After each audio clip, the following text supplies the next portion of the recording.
சின்னதாக எனக்கு மறக்குது அப்படிங்கும்போது, எந்த ஸ்டேஜில் நான் டாக்டரை போய் பார்க்கணும்? டக்குன்னு நம்ம ஃபோன் எங்கே வைக்கிறோம், வாட்ச் எங்கே வைக்கிறோம் அப்படின்றது வந்து மறந்துடுவோம். பட் ஒரு 2-3 மினிட்ஸில் நம்ம ஞாபகம் வந்துடும், நேற்று அங்கே வச்சோமே அப்படின்னு சொல்லிட்டு. பட் எப்போ அது ரொம்ப சிக்னிஃபிகண்ட்டாக அவங்க குவாலிட்டி ஆஃப் லைஃப்பை இம்பேக்ட் பண்ணுது? இப்போ நிறைய பேர் வெஜிடேரியனாக இருப்பாங்க, அவங்க பார்த்தீங்கன்னா வைட்டமின் B12 கம்மியாக இருக்கும், அதனால் ஞாபகம் மறதி வரலாம். நம்ம ஒர்க் ஸ்ட்ரெஸ்னால வரக்கூடிய சூடோ டிமென்ஷியான்னு சொல்லுவோம். அவங்களுக்கு வந்து ஞாபகம் மறதி கிடையாது, பட்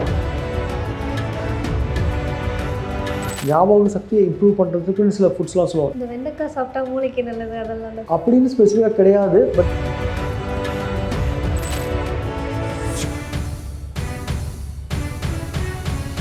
விசில் லைஃப் ஸ்டைல் நேயர்களுக்கு வணக்கம். நான் உங்கள் தீபிகா நடராஜன். இன்றைக்கி நம்ம கூட நியூராலஜிஸ்ட் டாக்டர் விஜய் சங்கர் அவர்கள் இணைந்திருக்காங்க. வணக்கம் சார். இந்த விமனுக்கு வர நியூராலஜிக்கல் ப்ராப்ளம்ஸ்லாம் என்னென்ன காமனாக? உமனுக்கு வரக்கூடியதுன்னு பார்த்தோம்னாக்கா மெயினாக வந்து ஸ்ட்ரோக் ரொம்ப காமனாக இருக்குங்க, ஹெட்ஏக் ரொம்ப காமன், மயஸ்தேனியாவோ மல்டிபிள் ஸ்க்ளோசிஸ் இது எல்லாமே எல்லாருக்குமே இருக்கக்கூடியது. விமன் சில வியாதிகள் கொஞ்சம் எக்ஸ்ட்ரா வரலாம், வாய்ப்புகள் உண்டு அந்த மாதிரி. ஸோ இது என்ன அப்படின்னாக்கா மேல் உமன் பெரிய வித்தியாசம் கிடையாது. அவங்க லைஃப் ஸ்டைல் கரெக்டாக பார்த்துட்டு கரெக்டான ட்ரீட்மெண்ட் பண்ணோம்னாவே போதும், அதில் எந்த ப்ராப்ளமும் வராதுங்க. டாக்டர், மறந்து போகிறது அப்படிங்கிறது ரொம்ப யூஸ்ஃபுல் தான், ஆனால் அதோட எக்ஸ்ட்ரீம் என்னவாக இருக்கும்? ஞாபக மறதி வந்து வெரி வெரி காமனாக பார்க்கக்கூடியதுங்க. ஞாபக மறதி வந்து பார்த்தோம்னாக்கா 2 வகையாக பிரிப்புங்க. இப்போ ஒன்று குணப்படுத்தக்கூடிய வகைகள். இப்போ நிறைய பேர் வெஜிடேரியனாக இருப்பாங்க, அவங்களுக்கு பார்த்திங்கன்னா வைட்டமின் B12 கம்மியாக இருக்கும், அதனால் ஞாபக மறதி வரலாம். ரெண்டாவது வந்து ஒரு தைராய்டு ப்ராப்ளம் இருக்கிறதுனாலையோ இல்லை வந்து பார்த்தோம்னாக்கா ஒரு எலக்ட்ரோலைட் சோடியம் கம்மியாக இருக்கிறனாலையோ அது மாதிரிலாம் வரும். இதுதான் ட்ரீட்டபிள் டிமென்ஷியான்னு சொல்லுவோம், ஞாபக மறதி. அது ஈஸியாக இருக்க என்ன வியாதின்னு பார்த்தா ட்ரீட்மெண்ட் பண்ணோம்னாவே செட்டில் ஆகிடுவாங்க. அதே மாதிரி வந்து பார்த்தோம்னாக்கா யங் பீப்புளில் பார்த்தீங்கன்னா நிறைய பேர் பார்த்தீங்கன்னாக்கா கொஞ்ச நேரத்தில் வந்து சார் எனக்கு ஞாபகம் மறதியாக இருக்குது அப்படின்னு சொல்லி நிறைய பேர் காமனாக வருவாங்க. பட் அதுக்கு மெயினாக பார்த்தோம்னாக்கா நம்ம ஒர்க் ஸ்ட்ரெஸ்ஸும் நம்ம லைஃப் ஸ்டைல் சேஞ்சஸும் அதுதான் மெயின் காரணமே. ஸோ நம்ம அட்டென்ஷன் ரொம்ப கம்மி, நம்ம சரியாக தூங்காதனால சரியாக இது பண்ணாங்கள அந்த கான்சன்ட்ரேஷன் கம்மியாக போகும். ஒர்க்கில் நிறைய ஸ்ட்ரெஸ் இருக்கும்போது பார்த்திங்கன்னா நம்ம வீட்டுக்கு போனாலும் நம்ம ஆஃபீஸில் என்ன ஒர்க்குன்னு தான் நினச்சிட்டு இருப்போம். ஸோ அந்த மாதிரி நம்ம அட்டென்ஷன் வந்து எங்கேயோ இருக்கும். ஸோ அந்த நேரத்தில் நமக்கு வந்து சொல்லுவாங்க, வீட்டில் யாராவது சொல்லுவாங்க, வீட்டில் போய் இந்த 4-5 பொருள் வாங்கிட்டு வாங்க, கடைக்கு போய் வாங்கிட்டு வாங்கன்னு சொல்லுவாங்க. நம்ம இங்கேருந்து ஆஃபீஸில் நினச்சிட்டு தான் போவோம். கடைக்கு போன உடனே பார்த்தோம்னாக்கா ஆமாம் இல்லை 2 வாங்கிடுவோம், 3ஆவது ஞாபகம் இருக்காது.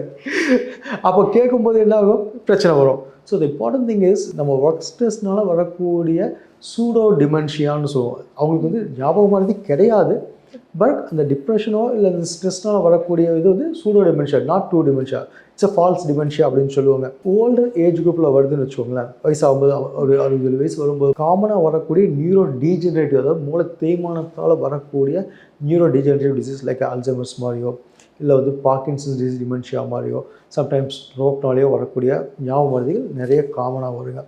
அதே மாதிரி என்னென்னா இப்போ நம்ம நிறைய பார்க்கக்கூடியது என்னென்னாக்கா ஆட்டோ இம்யூன் அப்படின்னு சொல்லக்கூடிய நம்ம பாடியில் நோய் எதிர்ப்பு சக்தியால் வரக்கூடியது. யூஸ்வலாக வந்து ஒரு இன்ஃபெக்ஷன் வருதுன்னு வச்சுக்கோங்களேன், என்ன பண்ணணும், பாடி ஆன்டிபாடிஸை ப்ரொடியூஸ் பண்ணும். அந்த ஆன்டிபாடிஸ் வந்து அந்த இன்ஃபெக்ஷனை குறைக்கிறதுக்கு, கண்ட்ரோல் பண்ணுறதுக்கு ஆக்ட் பண்ணி அந்த இன்ஃபெக்ஷனை கொல்லுங்க.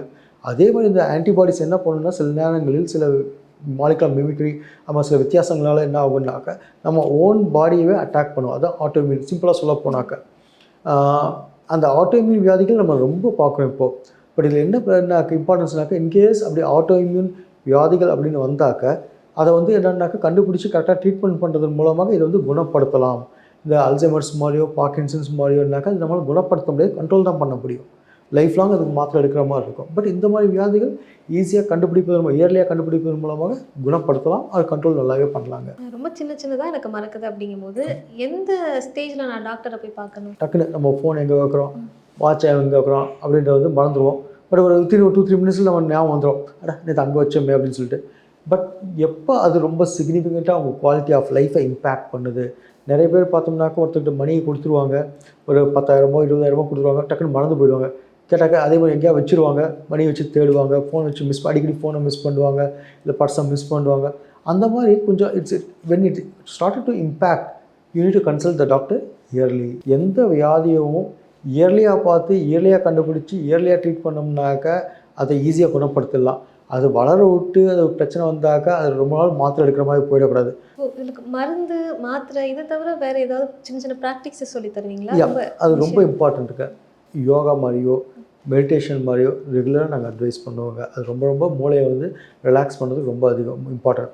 Walking or any type of exercise தினமும் 40 நிமிஷம் வந்து நாங்கள் அட்வைஸ் பண்ணுவோம். எக்ஸசைஸ் தான் இந்த வியாதியை எந்த நரம்பு வியாதியோ இருந்தாலும் சரி அதை வந்து ஸ்லோ டவுன் பண்ணுறதுக்கு ரொம்ப ரொம்ப இம்பார்ட்டன்ட்.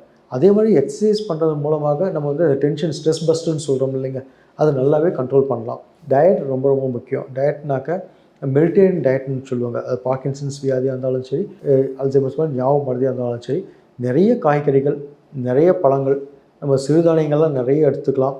ட்ரை ஃப்ரூட்ஸ், பிஸ்தா, பாதாம் அந்த மாதிரி வந்து ஆல்மண்ட்ஸ் அந்த மாதிரி வேர்க்கடலை அந்த மாதிரிலாம் எடுத்துக்கலாங்க. ஃபிஷ் அண்ட் ப்ரான்ஸ் வந்து வாரத்துக்கு ஒரு தடவை 2 தடவை கூட எடுத்துக்கலாம். சிக்கன், மட்டன், ஸ்வீட்ஸை குறைச்சிக்கணும். நிறைய தண்ணி குடிக்கணும். ஞாபக சக்தியை இம்ப்ரூவ் பண்ணுறதுக்குன்னு சில ஃபுட்ஸ்லாம் சொல்லுவோம். நம்ம மெயினாக பார்த்தீங்கன்னாக்கா நம்ம ஸ்ட்ராபெரி, ப்ளூபெரிஸ் அந்த மாதிரி கீரை வகைகள் நிறைய சாப்பிட்லாம். நிறைய சாக்லேட்ஸ், சிறுதானியங்கள் நிறைய முடிஞ்ச வரைக்கும் நேச்சுரலாக நிறைய எடுப்பதன் மூலமாக இந்த வியாதியை கண்ட்ரோல் பண்ணலாம். மெயின் என்னென்னாக்கா இந்த ஜங்க் ஃபுட்ஸு இல்லை வந்து நம்ம ஃப்ரைடு ஃபுட்ஸ் அதெல்லாமே வந்து it will worsen these things. So அதெல்லாமே கொஞ்சம் வந்து நேச்சுரலாகவே அவாய்ட் பண்ணிக்கிறது ரொம்ப நல்லதாக இருக்குங்க. இந்த வெண்டைக்காய் சாப்பிட்டா மூளைக்கு நல்லது அதெல்லாம் அப்படின்னு ஸ்பெசிஃபிக்காக கிடையாது. பட் எனி காய்கறிகள் எஸ்பெஷலி கீரைகள் எல்லாமே ரொம்ப யூஸ்ஃபுல்லாக இருக்கும். கிராஸ்வேர்ட்ஸ் மாதிரியோ குறுக்கெழுத்து மாதிரியோ இந்த சுடோக்கு போடுறது மூலமாக மூளையை வந்து ரொம்ப ஆக்டிவாக வச்சுக்கணும். உங்களுக்கு புதுசாக ஒரு லாங்குவேஜ் கற்றுக்கிற மாதிரியோ இல்லை ஒரு மியூசிக் கற்றுக்கிற மாதிரியோ, அதாவது மூளையில் ஒவ்வொரு இடமும் ஒவ்வொரு ஸ்பெஷாலிட்டி இருக்கும். ஸோ ஒவ்வொரு இடத்தையும் தூண்டக்கூடிய வகையில் லைக் நியூ திங்ஸ், உங்களுக்கு வந்து சமையல் பிடிக்கிற மாதிரி இருந்தாக்கா சமையல் கற்றுக்கோங்க. இல்லையா பெயிண்டிங் பண்ணுற மாதிரி இருந்தால் பெயிண்டிங், அதாவது புதுசாக ஏதாவது ஒன்று பண்ணிக்கிட்டே இருக்கணும். இல்லை மியூசிக் கற்றுக்கலாம். அப்பப்போ ஒரு 3 மாதத்துக்கு ஒரு 6 மாதத்துக்கு ஒரு சேஞ்ச் பண்ணிகிட்டே இருக்கும்போது ஒன்று அதே மாதிரி பேர்டிக்காகவும் இருக்கும், அட் த சேம் டைம் மூளையை ஆக்டிவாக வச்சுக்கும். ஸோ இந்த மாதிரி நம்ம ஆக்டிவாக வச்சுக்கிறது மூலமாக நம்ம அந்த டிமென்ஷியாவை நல்லா கண்ட்ரோல் பண்ணலாங்க. பார்க்கின்சன், அல்சைமர்ஸ் பற்றியெல்லாம் சொன்னீங்க. சிலருக்கு ஏதாவது பிரெயின் இன்ஜூரி நடந்து அதுக்கப்புறம் எல்லாமே மறந்து போயிடும்ல, அதெல்லாம் என்ன கண்டிஷன்? ஒரு வெளியே போகிறாங்க, சடனாக ஒரு ஆக்சிடென்ட் ஆகுதுன்னு வச்சுக்கோங்க.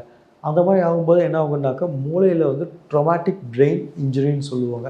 அதாவது ட்ரொமாட்டிக் பிரெயின் இன்ஜுரினா மூளையில் இருக்கக்கூடிய பாதிப்பு.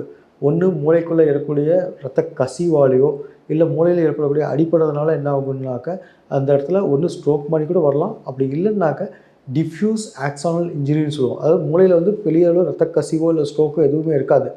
ஆனால் பார்த்தோம்னாக்கா உள்ளே இருக்கக்கூடிய சின்ன சின்ன நரம்புகள் வந்து என்ன ஆகுனாக்கா அடிப்படுறதுனால என்ன ஆகும், பாதிக்கப்படும். சில நேரத்தில் கட் ஆகிற மாதிரி சிம்பிளாக சொல்கிறேங்கன்னு வச்சுக்கோங்க.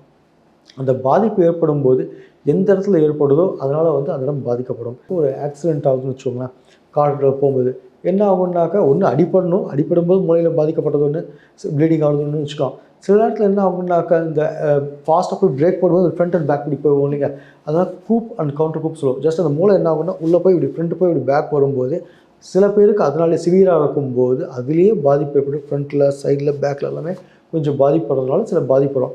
யூஸ்வலாக மைல்டாக இருக்குன்னாக்கா வித்தின் ஃபியூ டேஸ் அது ரெக்கவர். பட் மாடரேட் ஆகும்போது சில வாரங்களோ அது மாதிரி ஆகலாம். பட் சிவியர் ஆகும்போது தான் லாங் ஸ்டாண்டிங்காக மாதக்கணக்கில் இம்ப்ரூவ் ஆகிறதுக்கு டைம் எடுக்குங்க கொஞ்சம். நீங்கள் இது மாதிரி பேஷண்ட்ஸ்லாம் பார்த்துருக்கீங்களா? நிறைய காமனாக நாங்கள் பார்க்குறோங்க.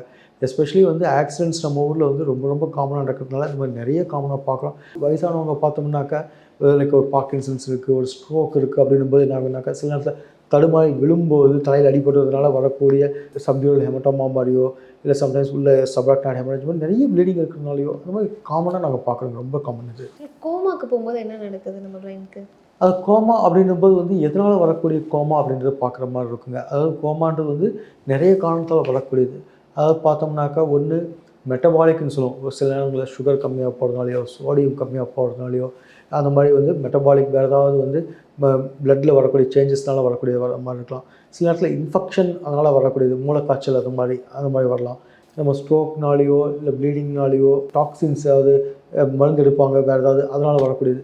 ஸோ எதனால் அப்படின்றது வந்து இந்த காரணங்கள் இருக்குது. கோமான்னும் போது யூஸ்வலாக வந்து எந்த அளவுக்கு இருக்குன்றது தான் நம்ம பார்க்கணும். நிறைய பேர் பார்த்தீங்கன்னாக்கா சுயநிலைவு இருப்பாங்க, சில பேர் ஃபிட்ஸ் கூட இருக்கலாம் அந்த மாதிரி. ஸோ பார்த்தா அது கோமா மாதிரி மிமிக் பண்ணும். ஃபிட்ஸ் இருக்கும்போது பார்த்திங்கன்னா ஒரு 1/2 மணி நேரம் 1 மணி நேரம் ஃபிட்ஸ் முடிஞ்ச உடனே பார்த்திங்கன்னா அப்படியே மயக்கமாக இருப்பாங்க. அது நம்ம சில பேர் கோமாவாக எடுத்துப்பாங்க. ஸோ இது வந்து ட்ரூ காரணமாக இல்லை ஃபால்ஸ் காரணம், சூடோ காரணமானு ஃபஸ்ட்டு நம்ம ரோல் அவுட் பண்ணிவிட்டு கரெக்டான வகையில் அது பார்த்துட்டு மைல்டாக இருக்குன்னாக்கா உள்ளே என்ன காரணமாலும் வந்து அதை ட்ரீட் பண்ணாவே யூஸ்வலாக தே வில் ரெக்கவர். பட் சில நேரங்கள் ஸ்ட்ரோக்னாலேயோ இல்லை வேறு ஏதாவது இந்த தலையில் அடிப்பட்டனாலேயோ சில பேருக்கு வந்து மூளையில் வந்து அந்த செயலிருந்து போயிருப்பாங்க.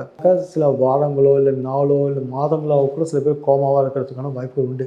பட் அதுக்கு வந்து நாங்கள் அதுக்கேற்ற மாதிரி சப்போர்ட்டிவ் தெரப்பி நாங்கள் அதாவது கோமாவை பேக் டு நார்மல் அதாவது அண்டர்லைங் காசு இருந்தால் அதை ட்ரீட் பண்ணால் இம்ப்ரூவ் ஆகிடுவாங்க.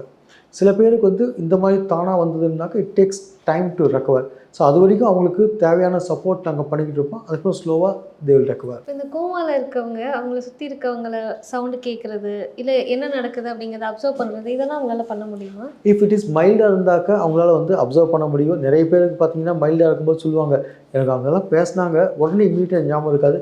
பட் ஓரளவுக்கு அவங்களால ஊகிக்க முடியும். இந்த மாதிரிலாம் பேசினாங்க இதெல்லாம் நடந்தது என்னால் சொல்ல முடியும். பட் நிறைய பேர் வந்து பார்த்தீங்கன்னாக்கா ஓரளவுக்கு மாடரேட் கோமா இருக்கும்போது சில நேரம் நம்ம கூப்பிடும்போது சில நேரத்தில் பேசுவாங்க, சில நேரத்தில் சில ரெஸ்பான்ஸ்லாம் பண்ணுவாங்க. பட் என்ன ஆகுன்னா அது சரியான அளவுக்கு ஞாபகம் அவங்களுக்கு இருக்காது. ஸோ கோமாவுக்கு ரெக்கவரி வந்தாக்கா நீங்கள் நான் பேசினப்போ நீங்களே பேசுனீங்களே அப்படியாம்மா எனக்கு அதெல்லாம் ஞாபகமே இல்லை அப்படின்ற மாதிரி. ஸோ அந்த ஈவெண்ட் வந்து நிறைய பேருக்கு வந்து depending upon the severity of coma வந்து பார்த்திங்கன்னா சில பேருக்கு ஞாபகம் இருக்கும். மைல்டாக இருந்தாக்கா மாடரேட்டாக இருந்தாக்கா பெருசாக ஞாபகம் இருக்காது. அவங்கள்ட்ட அவங்க பேசியிருப்பாங்க எல்லாம் இதெல்லாம் சொல்லியிருப்பாங்க. பட் ஸ்டில் அவங்களால ரீகலெக்ட் பண்ணுறது சில நேரத்தில் முடியாது. ட்ரமாட்டிக் ஸ்ட்ரெஸ் டிஸார்டர் யா அந்த பேஷண்ட்ஸ் வந்து திரும்ப ரெக்கவர் ஆகி சரியாகி வர விரும்பாமல் கண்ணை மூடிட்டே இருக்கிறது அது மாதிரியான சில விஷயங்கள்லாம் பண்ணுவாங்கல்ல. யா அதாவது மெயினாக பார்த்தீங்கன்னாக்கா அந்த ட்ராமா அதாவது ஒரு பாதிப்புனால வரக்கூடியதுங்க. இது வந்து 2 வகையாக சொல்லலாம். நிறைய பேர் பார்த்தீங்கன்னாக்கா ஒரு ஃபேமிலியில் ஒரு மெம்பர் இருப்பாங்க, ஒரு ஹஸ்பண்டோ இல்லை அப்பாவோ யாரோ இருப்பாங்க, சடனாக அவங்க இறந்து போயிடுறாங்கன்னு வச்சுக்கோங்களேன். அது வந்து அவங்க ஒரு சிவியர் ஸ்ட்ரெஸ், அந்த ஸ்ட்ரெஸ்ஸால் வரக்கூடிய இந்த பாதிப்பு போஸ்ட் ட்ராமாட்டிக் ஸ்ட்ரெஸ் டிஸார்டர் அப்படின்னு நம்ம சொல்லுவோங்க. அவங்களுக்கு ப்ராப்ளம் நிறைய பேருக்கு இருக்கும். பட் அவங்க வந்து கேஷுவலாக பேசிக்கிட்டே இருப்பாங்க, இல்லை அப்படி பழகுவாங்க. அப்படி மிங்கிள் ஆகும்போது பார்த்தீங்கன்னாக்கா அந்த ப்ராப்ளம் இல்லாமல் அவங்க வந்து சமாளிச்சுட்டு வந்துடுவாங்க. பட் நிறைய பேர் என்ன பண்ணுவாங்கன்னா அந்த ப்ராப்ளத்தை மனசுக்குள்ளேயே வச்சுக்குவாங்க. அவங்க மனசுக்குள்ளேயே வச்சுக்கிட்டு வந்து அது உள்ளே ஊற போட்டு வெளியும் சொல்ல மாட்டாங்க. அதுலேயே அந்த வந்து அப்படியே ரொம்ப அதிகம் பண்ணிக்கிட்டே போயிட்டே இருப்பாங்க. நிறைய ப்ராப்ளம் ரொம்ப அதிகமாக இருக்குது அப்படின்னாக்க அவங்களுக்கு சில நேரங்களில் சைக்காலஜிஸ்ட் வச்சு அவங்களுக்கு வந்து சப்போர்ட்டிவ் நாங்கள் நிறைய கொடுப்போங்க. நிறைய பேசி அவங்க வந்து எந்த இதெல்லாம் சால்வ் பண்ணுறது நாங்கள் சொல்லித்தருவோம். அதே மாதிரி தேவைப்பட்டாக்க ரொம்ப சிவியராக இருக்குன்னா சில நேரங்களில் சில மருந்துகள் கொடுத்து அவங்க ரிலாக்ஸ் பண்ணுறதுக்கும் நல்லா தூங்குறதுக்கும் லீவ் பண்ணுறதுக்கும் சில மருந்துகள் ஒரு ஷார்ட் டைம் மட்டும் அதுலேருந்து மேபி 15 நாளோ இல்லை 1 மாதமோ கொடுத்து அதை இம்ப்ரூவ் பண்ண பார்ப்போங்க. அதே மாதிரி என்னன்னாக்கா நிறைய எக்ஸசைஸ் பண்ணுறது மூலமாகவோ அவங்களோட சோஷியல் வெல்பீயிங்கை வந்து நல்லா பார்த்து இம்ப்ரூவ் பண்ணுறது மூலமாக நல்லா ஆகிடுவாங்க. எல்லாமே சிலருக்கு ரொம்ப ஸ்ட்ரெஸ் ஆகிட்டு இருக்கும்போது இந்த இல்யூஷன்ஸ் எல்லாம் தெரியும்ல, அதுக்கும் பிரெயினுக்கும் ஏதாவது சம்மந்தம் இருக்கா? அது ரொம்ப காமனுங்க. இது 2 வகையாக நாங்கள் எடுத்துக்குவோம். ஒன்று ஸ்ட்ரெஸ்னால் நிறைய பேருக்கு வந்து இந்த டிப்ரெஷன் இருக்கவங்களுக்கோ இல்லை வந்து இந்த சைக்காட்ரிக் ப்ராப்ளம்ஸ் நிறைய பேர் இருக்கவங்களுக்கு நிறைய ஸ்ட்ரெஸ் ஆகும்போது அந்த மாதிரி தெரிகிற மாதிரி தெரியுங்க. ஸோ அது ஒரு வகைன்னு எடுத்துக்குவோம். 2வது வந்து பார்த்திங்கன்னா நாங்கள் காமனாக பார்க்கக்கூடியது என்னென்னாக்கா வயசாகும்போது ஒரு பார்க்கின்சன்ஸ் வியாதி இருக்குது, இல்லை வந்து ஒரு அல்சைமர்ஸ் வியாதியெல்லாம் இருக்குதுன்னு பார்த்தீங்கன்னாக்கா அவங்களுக்கும் பார்த்தாக்கா இந்த இடத்துல வந்து ஒரு ஆள் தெரியுறாங்க, பசங்க தெரியுறாங்க, அந்த மாதிரி பிரம்ம மாதிரி தெரியுங்க. கொஞ்சம் அதிகமாக இருக்குது, கண்ட்ரோல் இல்லாமல் ட்ரபிள்சமாக இருக்குது அப்படின்னாக்கா அவங்களுக்கு தேவைப்படுற மருந்துகள்லாம் நிறைய இருக்குது. அதை கொடுப்பதன் மூலமாக ஆப்வியஸாக ஈஸியாக கண்ட்ரோல் பண்ணிடலாம். நிறைய உபயோகமான தகவல்கள் எங்களோட பகிர்ந்துக்கிட்டீங்க. உங்கள் நேரத்துக்கு ரொம்ப நன்றி. தேங்க்யூ.